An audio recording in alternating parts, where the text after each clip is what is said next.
Saludos amigos, bienvenidos a una entrega más de esta producción especial de La Restauración. Telenor se ha enfrascado en una producción bastante ampliada con la idea de refrescar la memoria histórica del pueblo dominicano, especialmente dirigido a las nuevas generaciones. El 18 de marzo de 1861 fue arriada la bandera de la República Dominicana y en su lugar enarbolada la bandera española, lo que constituyó la anexión a ese país. Nos convirtió en colonia.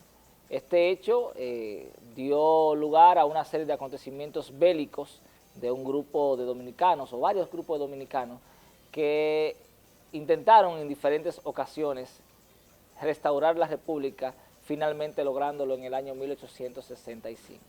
Este acontecimiento histórico vamos a tratarlo desde la perspectiva juvenil en el día de hoy y para ello nos acompaña el profesor de historia Robert Frías, a quien le damos la bienvenida, así como también a Robert Abreu, también licenciado en Ciencias Sociales, de aquí de San Francisco de Macorís. Licenciados, bienvenidos, saludos. Saludos, hermano y amigo Yerjan, Robert Abreu, colega.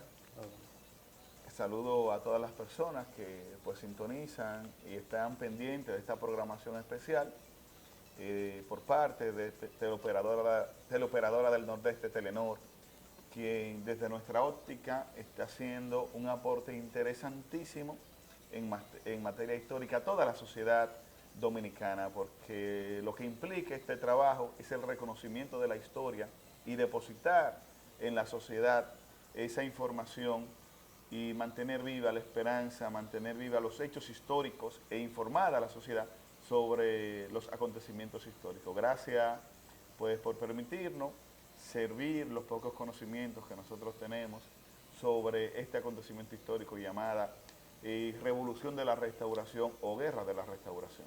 Sí, Robert. Saludos hermano, para mí siempre es un grato placer estar ante su presencia. Saludar también a mi querido amigo y tocayo Robert Frías y de paso saludar a toda la población de San Francisco de Macorís y la región. El tema que hoy trataremos realmente es sumamente apasionante y para este servidor siempre es un encanto que la planta televisora Telenor lo tome en cuenta para tratar de arrojar luz a ciertas cosas. Destacar que tanto Robert Frías como Robert Abreu son parte esencial, columnas de esta producción en lo que tiene que ver con la asesoría, datos históricos, de manera que la empresa también se siente agradecido de contar con ese apoyo de ustedes y de hecho con tenerlos aquí en este panel que vamos a desarrollar en el día de hoy.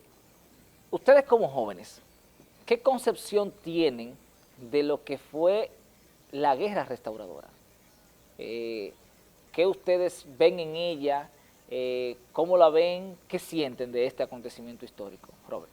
Bueno, la Guerra de la Restauración y la consolidación de la independencia de la República.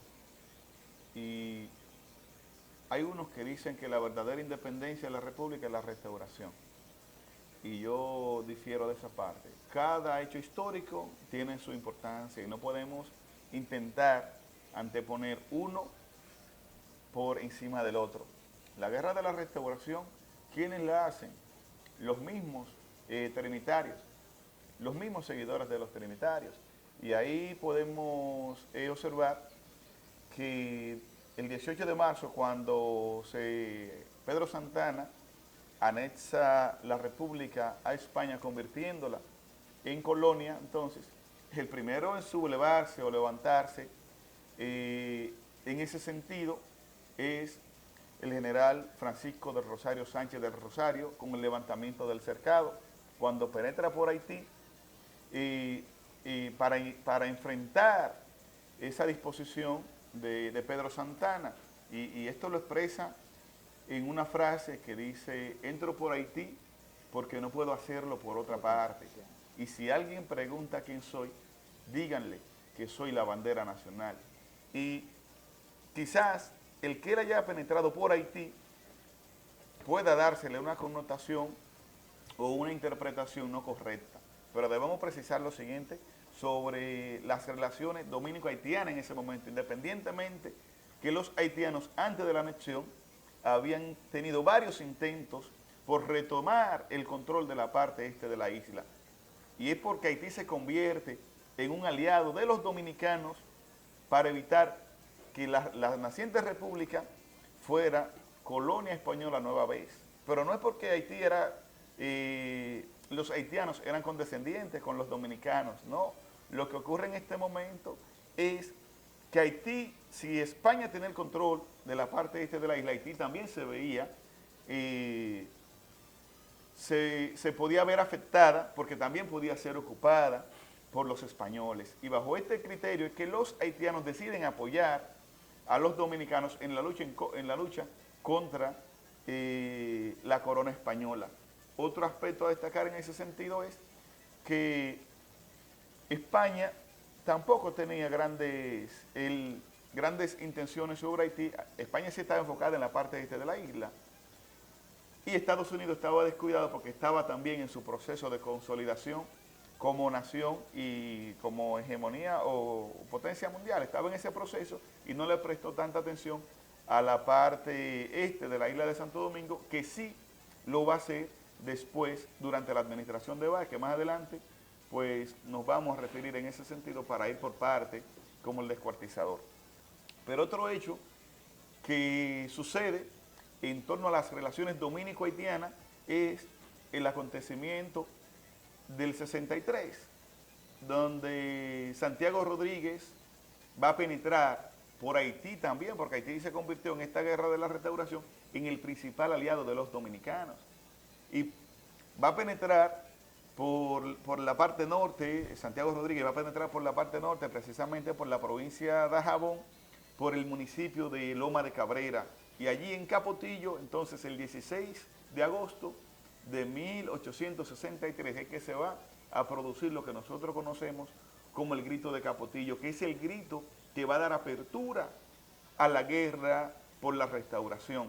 Debemos, claro, precisar que la guerra de la restauración de la República Dominicana va a ser el emblema tanto para Cuba como para Puerto Rico y para demostrar a estas naciones que España sí podía ser derrotada.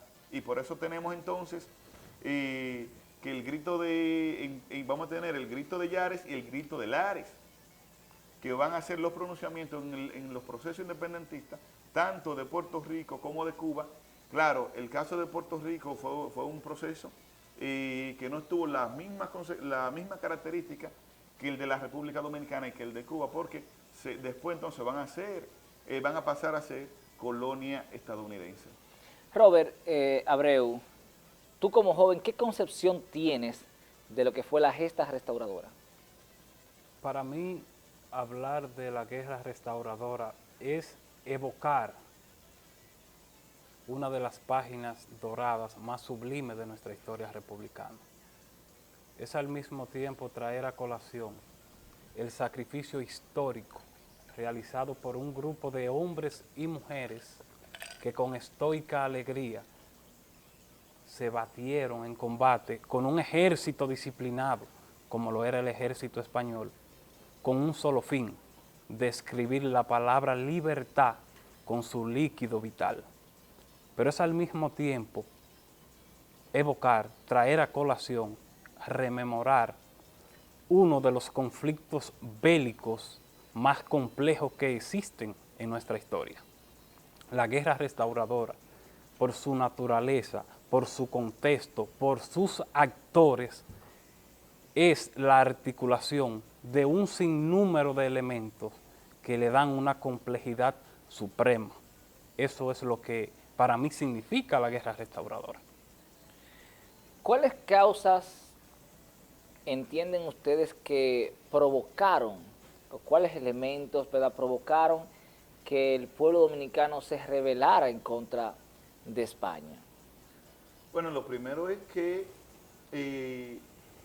la propia independencia de la República nos declaró como dominicanos, como una nación soberana, libre e independiente. Claro, ¿qué ocurrió? Que después de proclamada la independencia, los nacionalistas e independentistas debieron de recurrir al exilio y se producen los diversos intentos de ocupación haitiana. ¿Y quiénes quedan entonces al frente del gobierno quedan los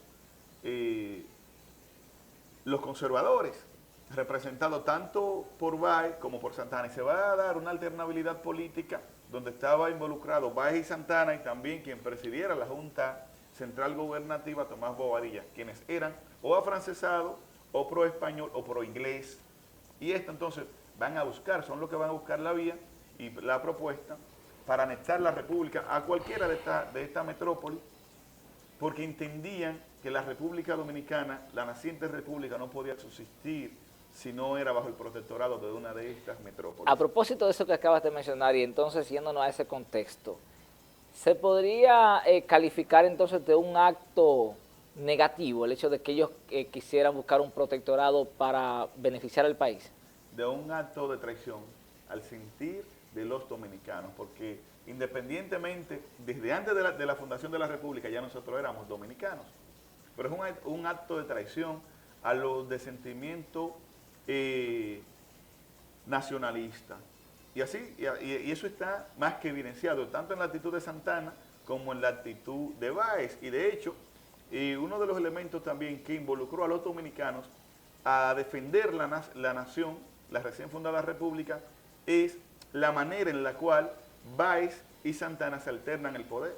Podemos decir que quien lleva a Báez al poder es Pedro Santana, porque Báez fue vicepresidente de Santana, y después entonces, cuando Báez es presidente, Santana debe de recurrir al exilio. Cuando Santana es presidente, entonces Báez debe de recurrir al exilio. Báez es quien le da un golpe de Estado a Santana en el 57. Santana le da un golpe de Estado a Báez en el 61. Entonces, todos estos elementos, y hay un elemento fundamental sobre la resistencia de los dominicanos, tanto al gobierno de Santana como al de Báez y a la anexión a España, y es los tabacaleros del Cibao, quienes fueron estafados por Báez con la compra de tabaco con dinero sin respaldo, con billetes, con papel moneda sin respaldo, y esto provocó entonces la llamada Revolución del Cibao, donde los tabacaleros van a promulgar una constitución, la llamada Constitución de Moca, del 19 de febrero de 1858, que es la constitución más democrática que va a tener la República Dominicana hasta la constitución que va a promulgar el profesor Juan Bosch en 1963. Entonces, todos estos elementos, todas estas variables, debemos de tratar de analizarlas e interpretarlas para poder entender el comportamiento de los restauradores y la actitud que estuvieron frente a esa situación. Y debemos destacar que los restauradores, ninguno eran ancianos, como lo vemos en los cuadros, en la escultura, en las estatuas, no eran ancianos, eran jóvenes. Y Ulises Francisco de Payá era un joven cuando se involucró en el proceso, cuando mostró sus intereses por defender la nacionalidad dominicana, por defender la soberanía y en la propia restauración, al igual que Gregorio Luperón, al igual que José Antonio Salcedo, al igual que Antonio Duverget, que Santiago Rodríguez, fueron quienes hicieron la restauración, al igual que quienes hicieron la independencia, quienes construyeron la república, eran jóvenes. Claro, hay un matiz, hay una intención marcada desde el Estado para que la juventud no sea rebelde, para que la juventud no proteste, para que la juventud no reclame a los gobiernos tradicionales y no asuman esos líderes, esos héroes, esos mártires, y no lo vean entonces como una figura que ellos puedan alcanzar. Robert, según tu percepción, según lo que tú has podido investigar, ¿cuáles fueron las causas que provocaron que los dominicanos reaccionaran en contra de la corona española? Realmente la guerra restauradora obedece a dos causas de carácter sociopolítico. La primera, como bien citaba mi compañero Robert Frías, fue la revolución del tabaco, que fue el punto de inflexión entre dos bandos sociales totalmente opuestos, como era el sector tabacalero del Cibao y el bando conservador encarnado en los ateros, cuya figura principal, como bien conocemos, lo fue Pedro Santana. O sea, esas luchas de carácter social y político entre esos dos bandos antagonistas, fruto del crecimiento acelerado algo que se le llama en sociología marxista el crecimiento vertical desde el punto de vista social que llevaban los cosecheros de tabaco, preocupó sobremanera a los conservadores y a los ateos. Para Santana y su grupo, el error táctico cometido por los tabacaleros del Cibao, luego de divorciarse, si se quiere, por una cuestión económica del gobierno de Báez, fue la tabla de salvación momentánea para su clase. Desde el punto de vista sociológico, el origen o una de las causas principales de la guerra restauradora fue la revolución del tabaco. Pero si hubo una causa política, un punto de inflexión desde el punto de vista político, desde luego lo fue la anexión, que tenía un alto sentimiento de conservación de clases desde el punto de vista sociológico. Pedro Santana y su grupo sabían que ya los cosecheros de tabaco venían en un ascenso sociopolítico y eso generaba cierta inestabilidad en términos económicos para el sector ateros que él representaba. Por lo tanto, la guerra restauradora obedece a esos dos elementos principalmente. Uno, de carácter netamente sociológico, que lo fue la revolución del tabaco, y otro de un carácter más político, con una intención conservadora, que lo fue la anexión. Con relación a todo esto, ¿tuvo la juventud algún tipo de participación? A propósito de que tú, Robert, decía ahorita que esos personajes, esas figuras de la restauración, no es como se pintaban en los cuadros. ¿Participó la juventud? ¿Eran jóvenes estas figuras principales de la restauración? Claro que sí. Bueno, podemos decir cuántos años, podemos preguntar cuántos años tenía Pimentel al momento que asume la presidencia. Tenía apenas 22 años cuando Pimentel asume la presidencia de la República. Pero precisar... Que fue, tú dices Pimentel. Sí. ¿Y en qué año se da? Después que le dan que el Salcedo es ejecutado por la propuesta que hace Gaspar Polanco. Correcto. Más adelante nos vamos a referir a ese aspecto porque tenemos una posición sobre ese punto. Pero en esa parte, la juventud, quien hace la restauración es la juventud de la República Dominicana. Ahora bien, sobre lo que expresaba nuestro colega y hermano Robert Abreu, es que el tabaco, y por eso vamos a ver que la concentración de la guerra de la restauración va a estar fundamentada en el Cibao. Porque el Cibao fue el punto o el centro económico más importante, y quizás todavía lo pueda hacer, de la República Dominicana en la época, por la producción del tabaco. Suena quizás, y quizás pudiéramos decir, bueno, pero ¿y qué importancia tiene el tabaco para los dominicanos? Resulta que el tabaco no se comercializaba por las aduanas de Santo Domingo. El tabaco se comercializaba por Montecristi. Y los ingleses bajaban hasta allí a negociar con los productores de tabaco del Cibao, precisamente de Santiago. Y esto entonces fue lo que contribuyó a que los tabacaleros del Cibao tuvieran una mayor formación política, una mayor visión sobre la composición social y sobre las libertades de los pueblos, y es lo que va a construir y va a consolidar entonces esa lucha en contra de la administración o del dominio español. Y ahí es que se va a consolidar la guerra de la restauración. Y vamos a ver, por ejemplo, podemos estudiar la figura de Gregorio Luperón. Se dice, bueno, sus padres eran comerciantes, pero ¿comerciantes de qué? Podemos decir que habían grandes comercios en el momento. No habían grandes comercios en el momento. Quizás sus padres pudieron haber tenido una pulpería, como decimos en el campo. Pero no eran personas tampoco, no era que eran del sector adinerado tampoco. Ahora bien, Ulises Francisco de Payá, sí era farmacéutico. Benigno Filomeno de Rojas, que es el que redacta la Constitución del 58, sí era del sector económico predominante. Entonces esos jóvenes son los que se van a organizar para entonces defender la soberanía de la República Dominicana, de la recién fundada República Dominicana. Robert, sobre la participación de la juventud en la gesta. Para enmarcar mi comentario respecto a esa parte, tenemos primero que definir qué es ser joven, cómo se define, en cuáles edades está comprendido ese periodo. Según la Organización Nacional de las Naciones Unidas, la juventud es la etapa del desarrollo humano que se comprende entre 14 y 24 años.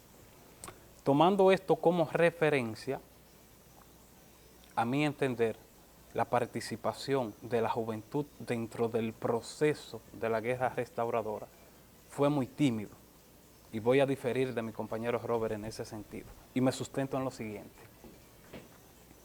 El indicador por excelencia para determinar qué tan noble o longevo es un individuo es la edad, naturalmente. Desde el punto de vista historiográfico, carecemos de un estudio sociodemográfico que describiera a cabalidad cuál era la composición interna de las tropas mambises o las tropas restauradoras, como bien se conoce.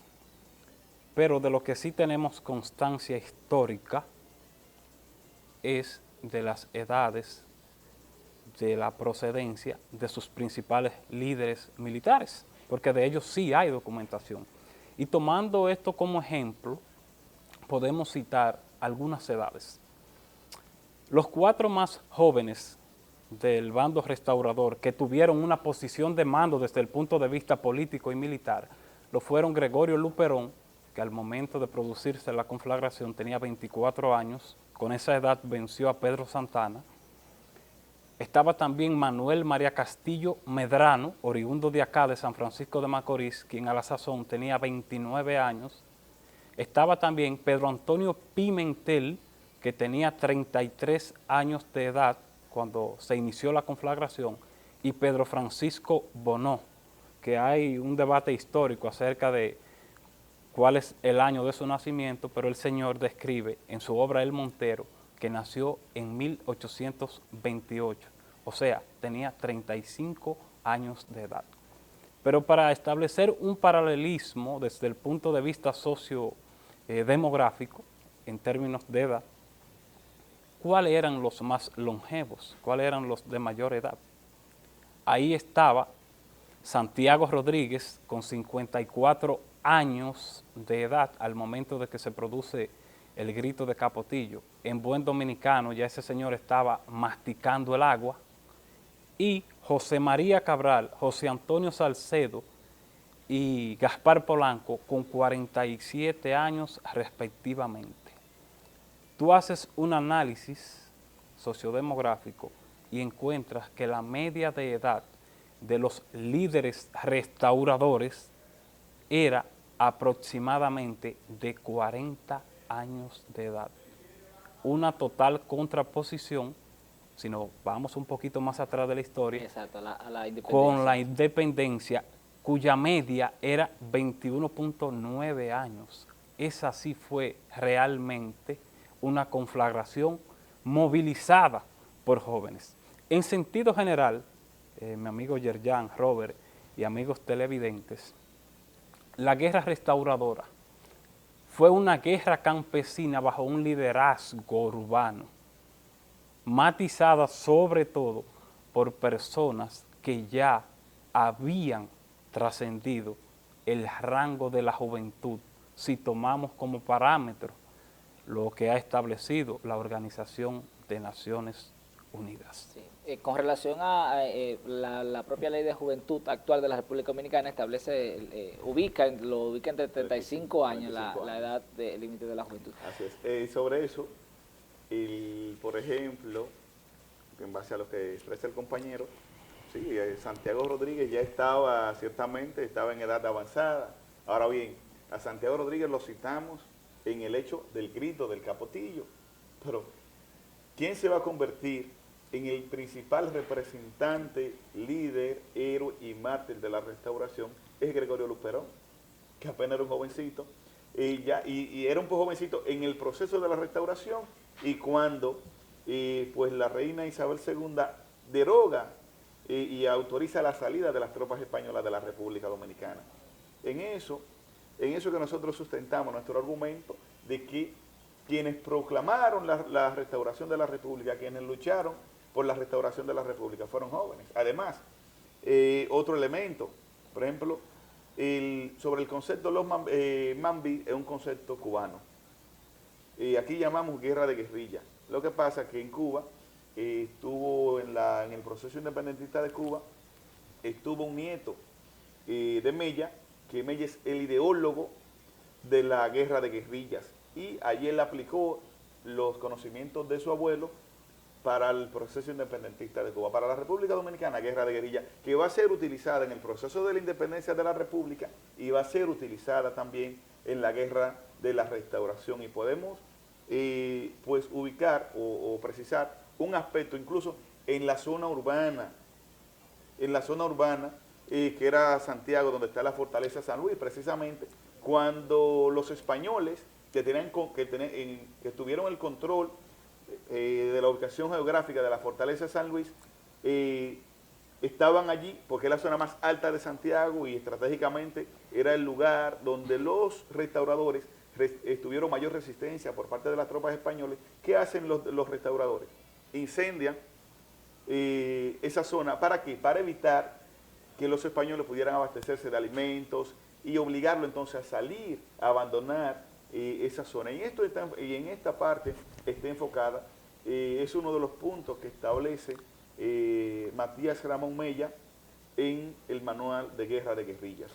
Que dicho sea de paso, Yerjan, existen algunos historiadores que establecen que en sí ese proceso de guerra, desde el punto de vista táctico, no fue tanto una guerra de guerrilla, porque involucró la movilización de tropas regulares, frentes estables de mando, que son cuestiones que no pertenecen a la naturaleza como tal de guerra de guerrilla. Por eso algunos establecen de que no fue una táctica militar homogénea, sino sectorizada.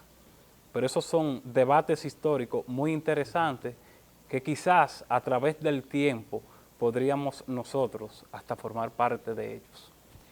Jóvenes, a partir de la guerra de independencia y la declaración de independencia de la República Dominicana en 1844, se implementó en la República la plutocracia, ¿verdad?, que es el poder político en manos de los ricos.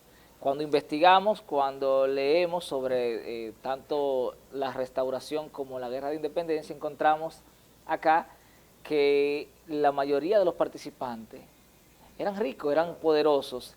Luego de la pausa vamos a venir con esta pregunta que queremos hacerle a ustedes, de si la historia la manejan los ricos. Pero eso ustedes lo van a contestar cuando volvamos de esta pausa.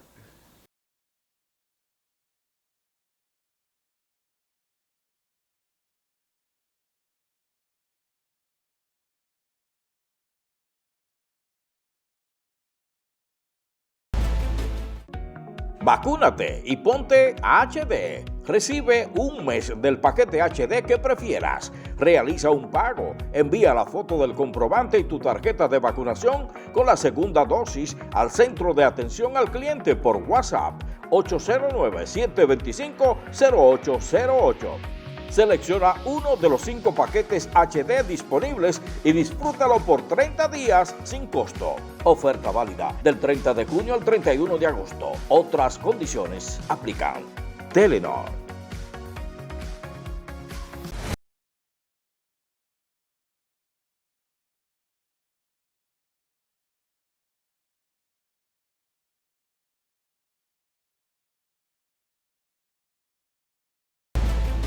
Gracias por continuar con nosotros en este panel especial sobre la guerra restauradora desde la perspectiva juvenil. Antes de irnos, hablamos sobre la participación principal de personas poderosas, ricos de la época. Y hay quien dice por ahí que la historia la cuenta los que ganan y los que pagan. ¿Cómo ven ustedes dentro del proceso de la restauración como jóvenes estas figuras? Bueno. ¿Se destacaron porque eran ricos? se ha manejado la historia dominicana? La historia de los pobres nadie la cuenta. La historia de los pobres nadie la cuenta. No hay un registro de cuántos campesinos armados de palo, pero sí con el pecho hinchado por amor a la patria, murieron en la Guerra de la Restauración. Nosotros los que conocemos por la Guerra de la Restauración es por los escritos, tanto de Ulises Francisco de Fayá, del propio Benigno Filomeno de Rojas, de Pedro Francisco Bonó, que me duele a mí cuando desde una universidad o desde una escuela se le da el título de obra a los que describe Pedro Francisco Bonó en El Montero. Si nosotros analizáramos párrafo por párrafo del Montero, él describe la vida de un guerrillero, la vida del campesino que salió a pelear y a defender la soberanía en la guerra por la restauración. Y eso fue la Guerra de la Restauración, lo que describe Pedro Francisco Bonó en su obra El Montero. También lo que escribe el Gregorio Luperón sobre apuntes, notas bibliográficas de Gregorio Luperón, es lo que es lo que se conoce de la Guerra de la Restauración. ¿Y quiénes la cuentan? La cuentan la oligarquía. Claro, para la época no podemos hablar de oligarquía, sino el sector económico que tenía mayor influencia sobre la sociedad. Y vemos entonces, eso podemos tomar como referencia dos variables que nos van a conducir a esa respuesta, que es cuáles sectores, como bien Robert expresaba ahorita, que voy a tomarle la palabra ahora, y cuáles sectores son los que se enfrentan en la Guerra de la Restauración y van a seguir enfrentados, que se van a determinar por la actitud, liberales y conservadores. ¿Quiénes van a ser los conservadores? Los ateros, representados por el santanismo. Aunque ya Santana, aunque después de su muerte de Santana, se mantuvo ese sector representado por el bando rojo. Y también entonces los productores de madera, de corte de madera preciosa, fundamentalmente de caoba del sur. Los ateros estaban en el este, representados por Santana o por los gemelos, porque solamente en la historia hablamos sí de Pedro Santana, pero veamos a su gemelo que era Ramón Santana, sí, que son los grandes, o sea, van a ser los grandes terratenientes, los que controlaban el ganado en el este. Y entonces el baecismo, que estaba anclado en el sur, precisamente en Azua, con el corte de madera preciosa. Y los liberales, entonces, representados por el bando azul políticamente, los productores de tabaco del Cibao, los tabacaleros del Cibao, ese sector económico del Cibao. Y por eso el Cibao ha mantenido hasta el día de hoy esa hegemonía económica o ese control económico o ese impacto económico. Quiero precisar lo siguiente, porque me he referido a bandos políticos. Sí. Para la época, hay historiadores que dicen, bueno, partido azul, partido rojo. Lo primero es que desde la definición de partido hay una estructura que debe tener estipulada el mismo. Y en la época, ni los rojos ni los azules contaban con esa estructura. Entonces, para la época no podemos hablar de partidos políticos, sino de bandos políticos que se disputaron o se disputaban el control político de la República Dominicana. Robert, en ese mismo orden, que no hubo un obrero que se destacara en la restauración. Históricamente, Yerjan, los descalzos, la gente sin ni uno, para que me entiendan, los desbaratados son actores de repartos, no cuentan con roles protagónicos dentro de la escena llamada historia. Independientemente de su ferocidad, su bravura. Independientemente de su bravura y ferocidad. Como bien decía mi compañero Robert, la élite, la clase económica poderosa, sobre todo cuando resulta vencedora, es la que compone la historia, es lo que le da sentido a ese óleo que nosotros conocemos como historiografía. Por eso hay que ser muy cauto al momento de usted, como historiador, seleccionar su fuente, porque la historia tiene sus falencias y una de ellas es la subjetividad, lo que Platón definía como la subjetividad del sujeto respecto al objeto. El sujeto le da la forma que quiere a ese objeto. Por lo tanto, querido amigo Yerjan, Robert y amigos televidentes, los descalzos son, dentro de la obra de la historia, los actores de reparto, pero no cumplen con roles protagónicos. Sobre esa parte que se me escapó, un elemento que debemos tomar en cuenta para entender quiénes hacen la restauración, y es lo siguiente: ¿quiénes conocían los campos, los bosques? ¿Eran los que controlaban el sector económico o propiamente los campesinos para aplicar la guerra de guerrilla en el proceso? Es un elemento, una variable que debemos de analizar para entonces entender el rol que jugó el campesino, el de a pie, el descalzo, en la guerra de la restauración. Y no solo podemos hacer un análisis desde que los españoles llegaron a América. Si nos vamos a la resistencia indígena, los líderes a quién conocemos: a Caonabo, Sí. a Nacaona, Anacaona, a Boichío, son los que conocemos. Enriquillo, A Enriquillo, ¿verdad que sí? Son los que conocemos. Si nos vamos entonces a la resistencia de los negros, ¿a quién vamos a conocer entonces? A Sebastián Lemba. Y un mulato, por ser mulato, a Diego de Ocampo. Si nos acercamos más entonces, igual en la guerra de la independencia, a Duarte, a Sánchez, a Mella, a la familia Díez. Pero los de a pie no lo conocemos. Igual en la restauración.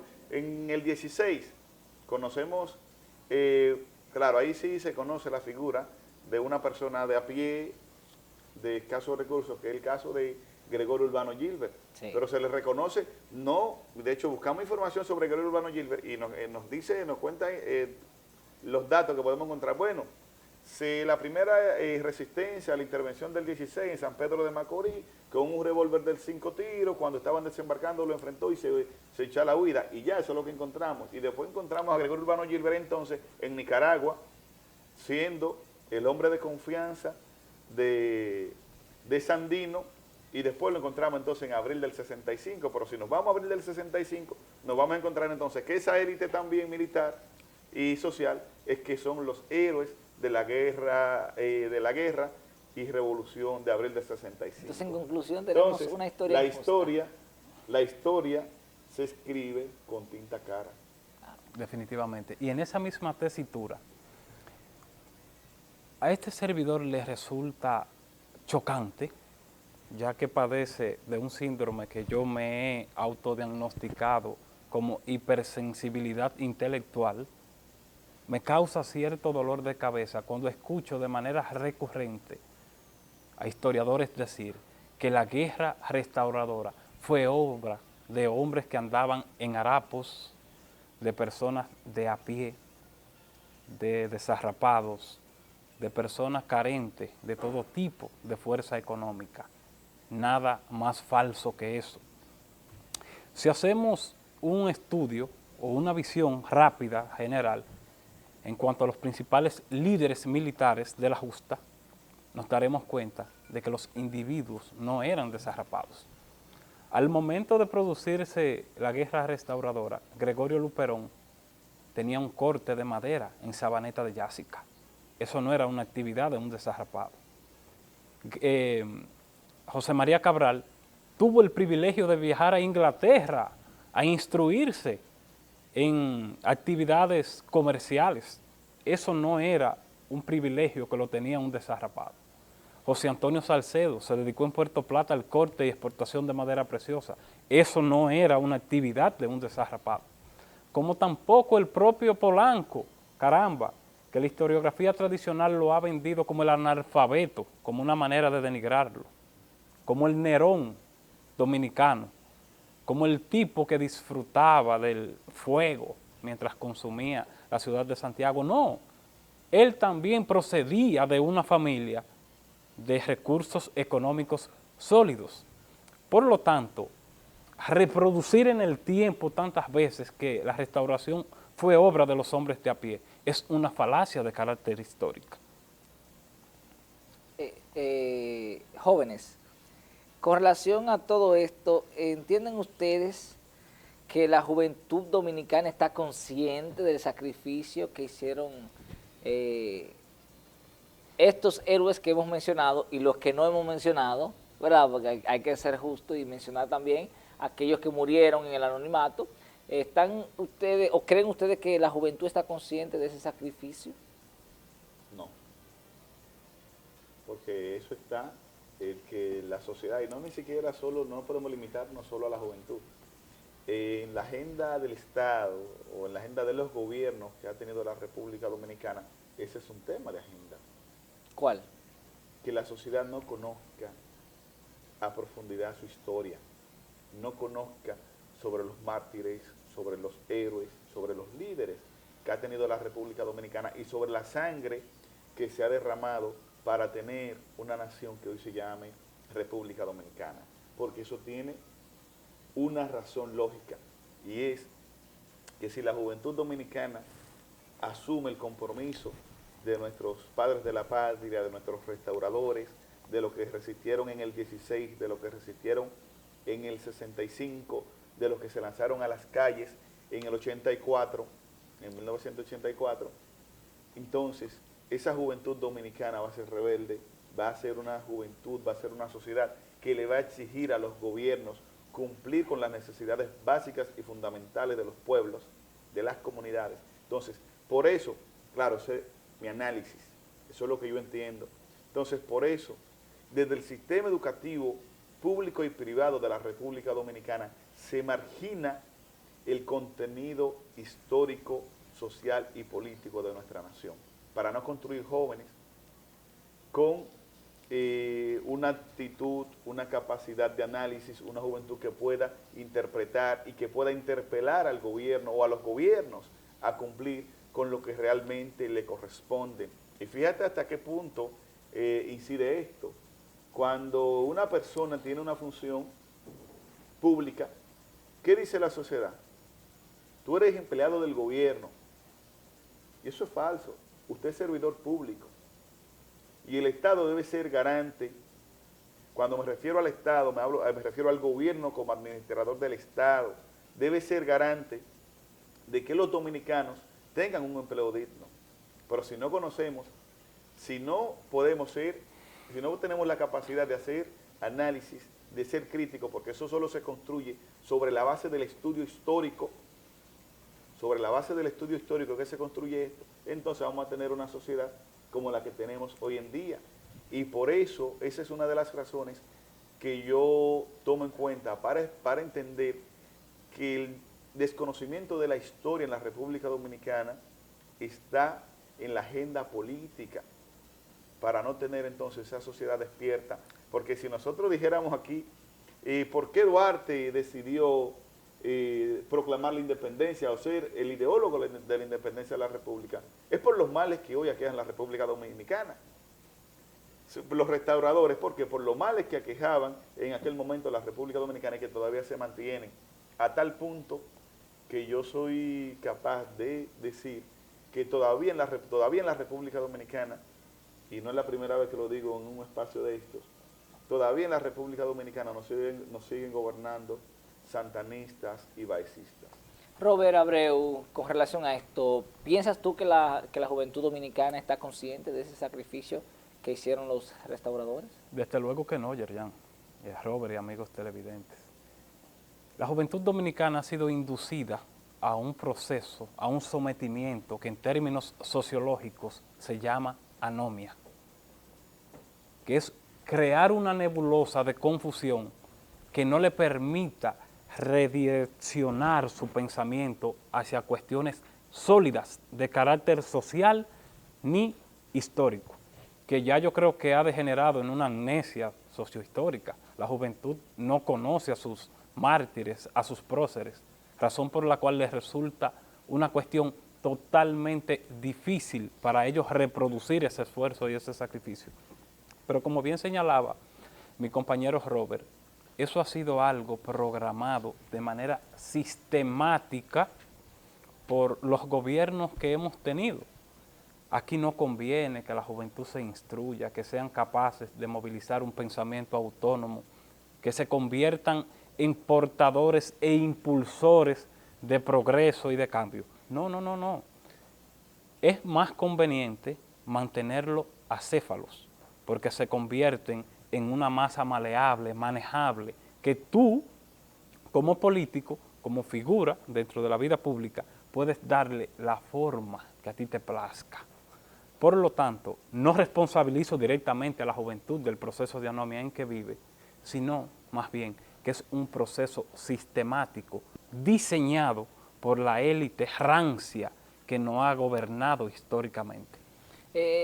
Nicolás Maquiavelo en su obra El Príncipe plantea que una de las acciones que debe hacer un gobernante al tomar una ciudad, ¿verdad?, al dirigir una ciudad, es quemarla, borrar todo lo que había antes para que la gente no tenga esa memoria histórica de lo que había y no pueda hacer comparaciones con lo que... Como hicieron los romanos.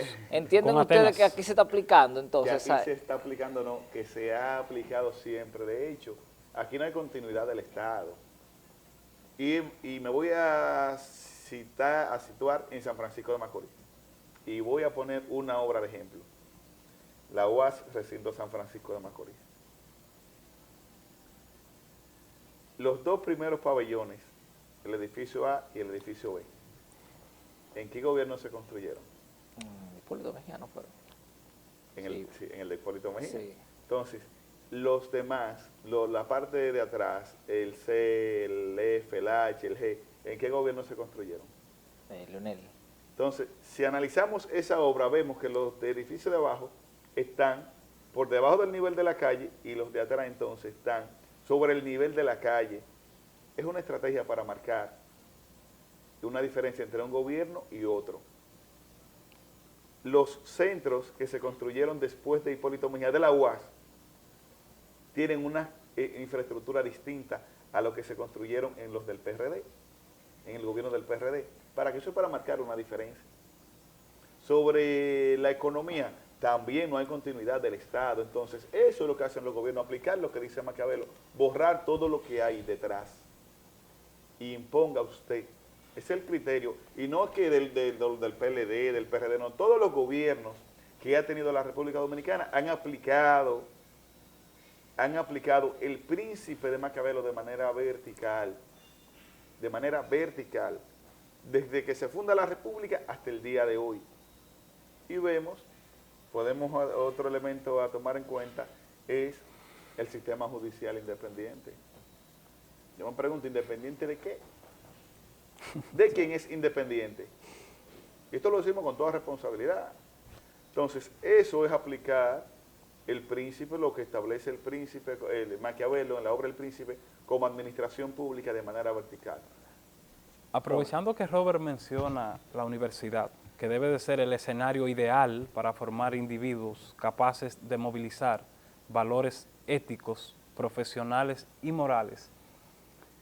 Lastimosamente, mi querido amigo Yerjan y Robert, yo considero que las universidades en los últimos 50 años, más que casa de conocimientos, se han constituido en factorías proletarias. Y me sustento en lo siguiente. Allí se crea, se instruye al joven, pero con una visión proletaria. Se te dice, fórmate para que consigas un buen trabajo. Pero ¿dónde queda este principio ciudadano que debe movilizar un profesional?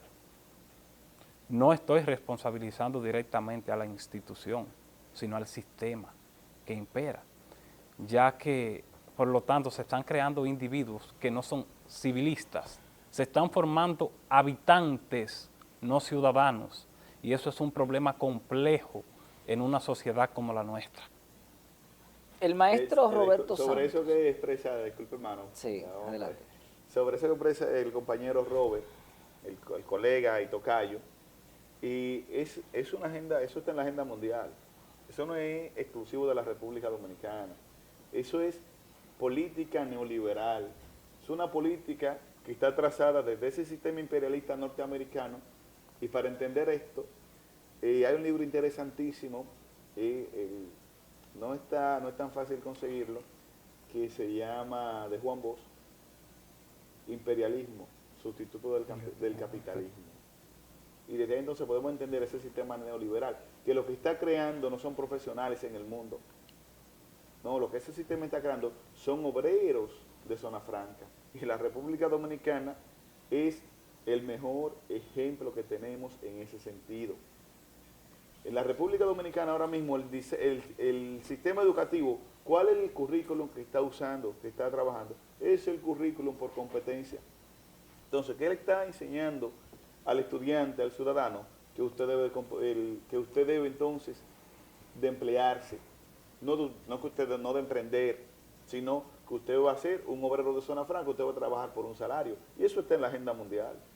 Eso es un tema de la agenda mundial, del control económico, social y político de ese sistema imperial, de ese sistema norteamericano, de ese capitalismo salvaje que lamentablemente en la actualidad de la República Dominicana está postrada ante ese sistema, porque si hay algo que el PRD, y no es nada personal con el partido del gobierno de turno, pero si analizamos el comportamiento del PRD o IPRM, ha sido una conducta repetida, ponerse ante los pies del sistema capitalista. La organización política más conservadora que ha tenido la República Dominicana se ha llamado PRD, hoy PRM, y podemos tomar como referencia dos aspectos. La poblada de abril del 84 se genera porque el Fondo Monetario Internacional le dijo al gobierno, no, usted tiene que hacer esto, y se asumió de manera total lo que estableció el Fondo Monetario Internacional, y todos sabemos quién maneja el Fondo Monetario Internacional. Y ahora en la actualidad vimos cómo el actual presidente invitó a Guaidó como presidente de Venezuela y no invitó así a Nicolás Maduro, que es el presidente legítimo de Venezuela. Pero ¿quién es el presidente? ¿Para quién es el presidente Guaidó de Venezuela? Es para los gringos. Entonces, la organización política, en esto nosotros nos sustentamos para entender que la organización política más conservadora de la República Dominicana se llama PRD, hoy PRM. Conversamos con Robert Abreu, quien es licenciado en Ciencias Sociales, así como también con Robert Frías, quien es profesor de Ciencias Sociales aquí en San Francisco de Macorís. Jóvenes, el maestro Roberto Santo, historiador franco-macorizano, plantea que la República Dominicana debe ser refundada. ¿Entienden ustedes que debe haber una restauración de la República? Sí. ¿Sí o no? ¿Y cuáles acciones entienden ustedes que deben encaminarse, verdad? Y quisiera, verdad, iniciar con Robert. ¿Cuáles acciones deben encaminarse para tener una República Dominicana nueva, la que quiso Duarte y Luperón? Definitivamente la República Dominicana, como bien señala ese intelectual nuestro, el maestro Roberto Santos, necesita ser refundada, no restaurada.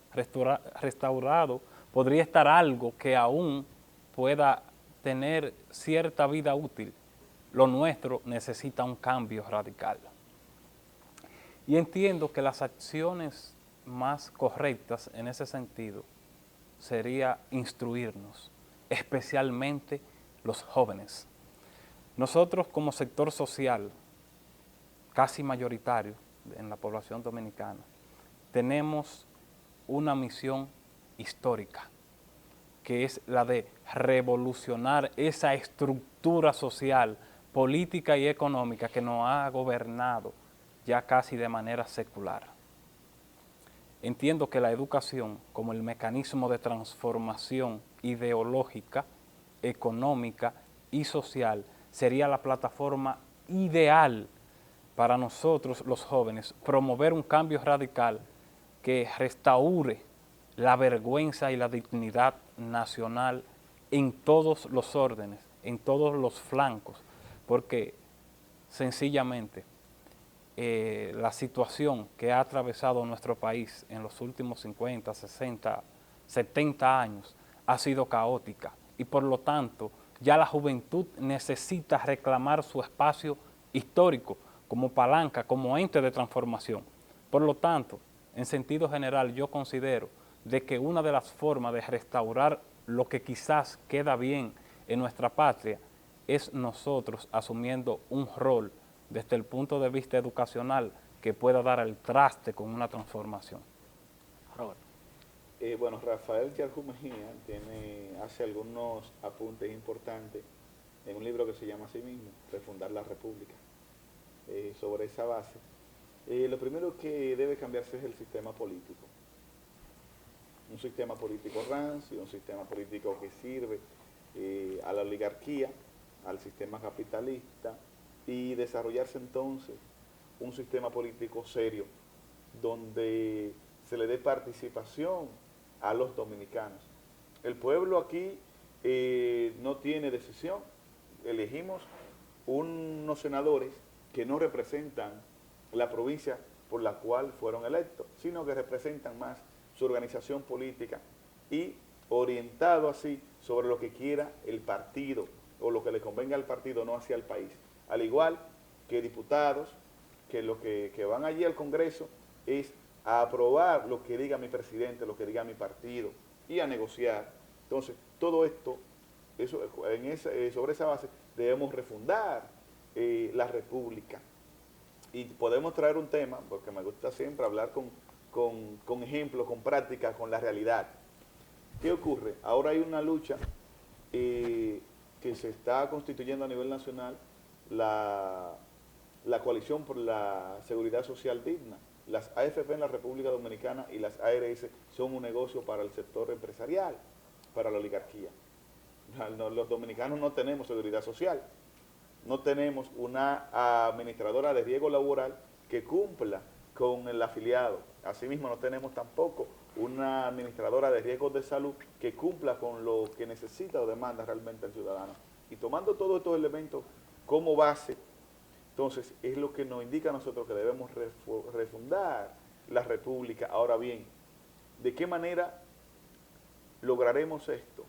Con una juventud consciente, con una juventud que asuma con responsabilidad lo que demanda la República Dominicana, no la juventud que tenemos el día de hoy, la juventud del teteo, la juventud del dembow.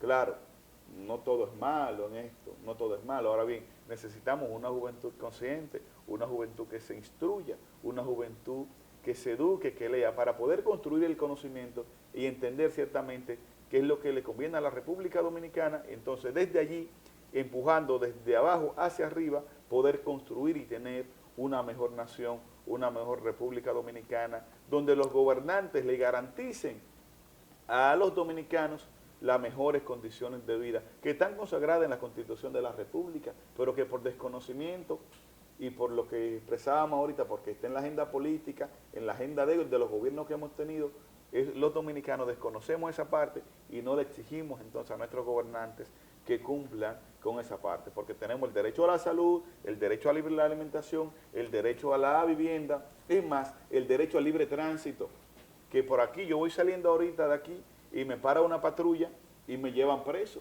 pero resulta que la Constitución me dice a mí que para mí apresarme, en el artículo 46, si no mal recuerdo, o el 42, no logro precisarlo bien ahora, que para mí apresarme deben primero mostrarme una orden de un fiscal, una orden de un juez de apresamiento, debe estar presente un fiscal y deben decirme por cuáles razones se me está deteniendo, y que si no se me presenta ante un juez a las 48 horas, deben ponerme en libertad pura y simple, que no pueden detenerme en mi vehículo, que los organismos para reglamentar el tránsito no deben detenerme en mi vehículo, simplemente me ponen una contravención, y si yo no estoy de acuerdo con la contravención, voy a un departamento que tiene el Estado Dominicano que se llama Tránsito, donde yo voy a apelar esa contravención. Entonces, todo esto se enmarca en esa agenda política, que hasta que la juventud no se empodere, no estudie, no se forme social y políticamente, entonces no seremos ente para producir cambios sociales, los cambios que realmente demanda la sociedad y el Estado. Gracias a Robert Frías, así como también a Robert Abreu, quienes nos han acompañado en este interesantísimo panel sobre la restauración desde la perspectiva juvenil. Le agradecemos, ¿verdad?, la comparecencia en este panel. A ustedes continúen disfrutando de esta maravillosa producción que hemos preparado para todos ustedes y será hasta una próxima ocasión.